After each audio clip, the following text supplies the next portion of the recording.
ఒక వ్యక్తట యెరూషలేము నుండి యెరికోకి వెళ్తున్నాడంట. వెళ్తూ ఉండగా దొంగల చేతిలో చిక్కబడ్డాడు. ఆ తర్వాత జరిగిన సంగతి ఏంటంటే అతన్ని పట్టుకున్నారు, కొట్టారు, వస్త్రాలు లాగేసుకున్నారు.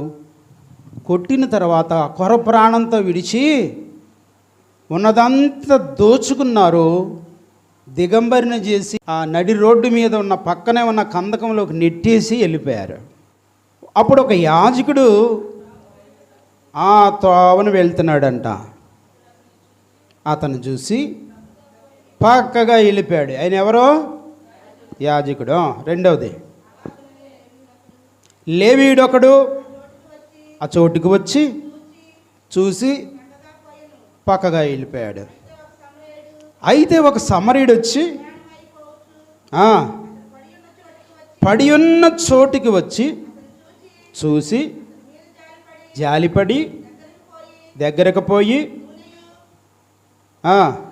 నూనెయు ద్రాక్షరసం పోసి గాయములను కట్టి వాహనం మీద ఎక్కించి పూటకోళ్ళవాని ఇంటికి తీసుకొని పోయి అతన్ని పరామర్శించి మరునాడు అతడు 2 దేనారములు పూటకొళ్ళవానికిచ్చి అతన్ని పరామర్శించము, నీకు ఇంకేమైనా ఖర్చు చేసిన యెడల నేను మరలా వచ్చినప్పుడు అది నీకు ఇచ్చేదనని అతనితో చెప్పాను. దేవునికి స్తోత్ర. ఇప్పుడు మన కోసం చెప్పే ఉపమానంలో మొట్టమొదటిగా ఈ ఉపమానంలో మనకు కనపడేది అతడు ప్రయాణం చేసే మార్గము. రెండవదిగా కనపడేది అతడు దోచుకొనబడిన స్థితి. మూడవదిగా కనబడేది అతడు పరామర్శింపబడి ఆదరించబడిన స్థితి. ఈ 3 విషయాలు చాలా క్లుప్తంగా నేను మీకు గుర్తు చేస్తాను. మనమందరము ప్రయాణంలో ఉన్నాము. ఎక్కడి నుంచి ఎక్కడికి ప్రయాణంలో ఉన్నాము?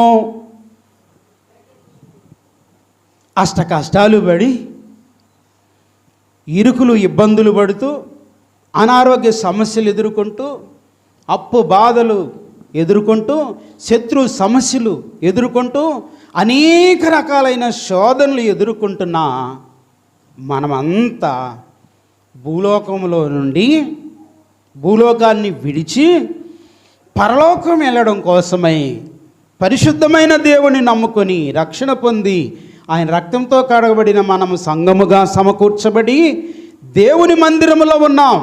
దేవునికి స్తోత్రం. ఈ ప్రయాణం ఎక్కడికి? శాపగ్రస్తమైన ఈ లోకము నుండి శ్రేష్టమైన పరిశుద్ధమైన పరలోకానికి ఈ ప్రయాణం. ఈ ప్రయాణంలో మనం ఎలాగా ఉండాలి అంటే, శపించబడిన లోకము నుండి దీవించబడే పరలోకానికి వెళ్ళే మనము ఆయన స్వరక్తమిచ్చి సంపాదించిన సంఘములో ఉన్నాము. దేవునికి స్తోత్రం. ఈ సంఘములో ఉన్న వ్యక్తులు ఏ అనుభవంలోనికి వెళ్ళకూడదు. పరలోక సంబంధమైన ఈ సంఘంలోనికి వచ్చామో ఈ విషయం గుర్తుపెట్టుకోవాలి. మొట్టమొదటిగా మన ప్రయాణము ఎక్కడి నుంచి ఎక్కడికి వెళ్తున్నామో. యేసయ్య దారి తప్పిన కొంతమందిని ప్రశ్నించాడు. తెలుసా మీకు? ఏమన్నాడు తెలుసా? దేవుని పరిశుద్ధ వాక్యమైన బైబిల్లో ఆదికాండములో 3వ అధ్యాయము 9వ వచనములో దేవుడైన యెహోవా ఆదామును పిలిచి, నీవెక్కడ ఉన్నావు? మొట్టమొదటిగా మన ప్రయాణం లోకము నుండి వేరయ్యాము, యేసు ప్రభుని నమ్ముకున్నాము, ఆయన రక్తంతో కడగబడిన సంఘములో ఉన్నాము, మనం చెదిరిపోకూడదని దేవుడు మనతో చెప్తున్నాడు. ఇప్పుడు ఇతడు ఎవరో దీవించబడిన యెరూషలేము వాసి, దీవించబడిన స్థలములో నుంచి శపించబడిన యెరికోకు దిగిపోతున్నాడంట. దేని నిమిత్తమో? వ్యాపారము నిమిత్తము. ఈరోజు నేను చెప్తున్నా, నీవు చేసే ఈ ఆత్మీయ ప్రయాణంలో ఒకటి పరలోకం, బ్రతికుంటే దేవుని ఆశీర్వాదం. దేవుని ఆశీర్వాదం ఇహమందు 100 రెట్లు ఇస్తుంది. చనిపోతే శాశ్వతంగా పరలోకంలో ఉంటాము. ఈ 2 మాటల నడుమ ఏ దురాశ, ఏ ఇచ్చ, ఏ పిచ్చ, ఏ స్వార్థం, ఏ అసూయ, ఏ ద్వేషం, ఏ బుద్ధిహీనత మధ్యలో జొరబట్టడానికి వీల్లేదా? పరలోకము కావాలన్నా, పరిశుద్ధత కావాలన్నా దేవుని త్యాగాన్ని గుర్తించి ఈ సంఘంలో చేరావు. ఎక్కడి నుంచి ఎక్కడికి వెళ్తున్నా? వెనక్కి వెళ్తున్నావా, ముందుకు వెళ్తున్నావా? జైపాల్ గారు ఒకసారి చెప్పారు, యేసయ్యా నీతో నడుస్తున్నావు, యేసయ్యా నీతో నడుస్తున్నామని వెనక్కి వెళ్ళిపోతున్నారంట ప్రజలు. ఈ లిస్టులో నువ్వు ఉంటున్నావు, జాగ్రత్త. ఆదాము దారి తప్పినప్పుడు ఏమన్నాడు తెలుసా? తెలియదా ఆదాము పాపం చేశాడని? అయ్యో నేను తప్పు చేశానయ్యా అని ఆదాము కన్నీళ్ళు కారిస్తే ఉన్న పాటున పరిష్కారం ఇవ్వాలనుకుంటున్నాడు. కానీ కన్నీరు కార్చాడు ఆదాము? కార్చలా. ఏమన్నాడు దేవునితో? నేను చెడుసాడుని దాక్కునా. హరి దిగంబరు అని చెప్పింది దేవుడు. నేను తినొద్దన్న పండు తినావా? తిన్నాను. ఎట్ట తిన్నాను అడగవే. ఎవరిచ్చారు? నాకు ఇచ్చిన ఈ స్త్రీయే చేసింది అన్నాడు. కానీ అయ్యో నా భార్య తెలియకలా చేసింది అయ్యా, నేను కూడా పిచ్చి పని చేశానయ్యా, నీ మాట విడిచిపెట్టానయ్యా అని ఏడ్చాడా? కానీ దేవుడు మాత్రం నువ్వు ఏడిచినా నువ్వు ఏడకపోయినా నీకు పరిష్కారం ఇవ్వడానికే వచ్చాడు. కాబట్టి పరిష్కరించడానికే దేవుడు ఏర్పాటు చేశాడు. కాబట్టి నువ్వేం చింతపడవలసిన పని లేదు, నువ్వు పశ్చాత్తాపడాలి. దేవునికి స్తోత్రం. ఇంకొక ప్రశ్న మీకు గుర్తు చేసేనా? ఆదికాండం 16:8 శారాయి దాసి అయినా హాగరు, నువ్వు ఎక్కడి నుంచి వస్తున్నావు? నువ్వు ఎక్కడికి వెళ్తావు? నా యజమానురాల దగ్గర నుంచి పారిపోయి వస్తున్నాను. నువ్వు అణిగి మణిగి ఆ యజమానురాల దగ్గరికి వెళ్ళుండో, అడవిలోకి పారిపోవలసిన కాలం నీకేంటి? నేను వాళ్ళకు తోడై ఉంటున్నాను. వాళ్ళు చెప్పిన పని నువ్వు చేసావు కాబట్టి నీకు కూడా తోడై ఉండబోతున్నా. చేతుల దేవునికి స్తోత్రం చెప్దాం. ఈరోజు నేను చెప్తున్నా, నా ప్రయాణం ఎవరికీ తెలియదు, నా చీకటి మార్గాలు ఎవరికీ తెలియదు, నా బలహీనమైన ఆలోచనలు ఎవరికీ తెలియదు, నా ఉద్దేశాలు ఎవరికీ తెలియదు. మాయలోకంలో ఉన్నారు మాయగాళ్ళు, వాళ్ళు మాయలో ఉన్నారు. మరి నీకేంటి?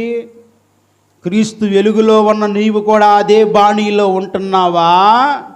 జాగ్రత్త. ఆశీర్వాదం పోగొట్టుకుంటావు, పరలోకం పోగొట్టుకుంటావు, సంఘములో ఉన్న దేవుడిచ్చే ఆధిక్యతలు ఆశీర్వాదాలు పోగొట్టుకుంటావు. జాగ్రత్త. ఇప్పుడు దీవించబడిన యెరూషలేము అనుభవంలో నుండి శపించబడిన యెరికోలోనికి దిగుతున్నాడంట. శపించబడిన చోట ఎవరుంటారు? శాపగ్రస్తమైన అనుభవాలు ఉంటాయి. కానీ నీ దేవుని సెలవుతో గనక ఆ శాపగ్రస్తమైన స్థలములో అడుగు పెడితే దేవుడు చెప్పాడు కాబట్టి దీవెనకరంగా నిన్ను మారుస్తాడు. దేవునికి స్తోత్రం. దేవుని సెలవు లేకుండా నీవు అక్కడికి వెళ్ళడానికి వీల్లేదు. 13:10 ఆదికాండం ఆ తోట వలెను ఐగుప్తు నీళ్లు పారు ఐగుప్తు దేశం వలెను ఉన్నదని భ్రమించి అక్కడికి వెళ్ళాడు. అక్కడ ఏముంది? విస్తారమైన ఆస్తి ఉంది, ఎటు చూసినా సమృద్ధి ఉంది. ఆ సమృద్ధిని దీవించే దేవుడు మనుషుల యొక్క అవిధేయతను సరిచేసే దేవుడు అక్కడ లేడు. ఎక్కడున్నావు నువ్వు? దీవించబడిన వారం మన శపించబడవలసినటువంటి అవసరం లేదని దేవుడు చెప్తున్నాడు.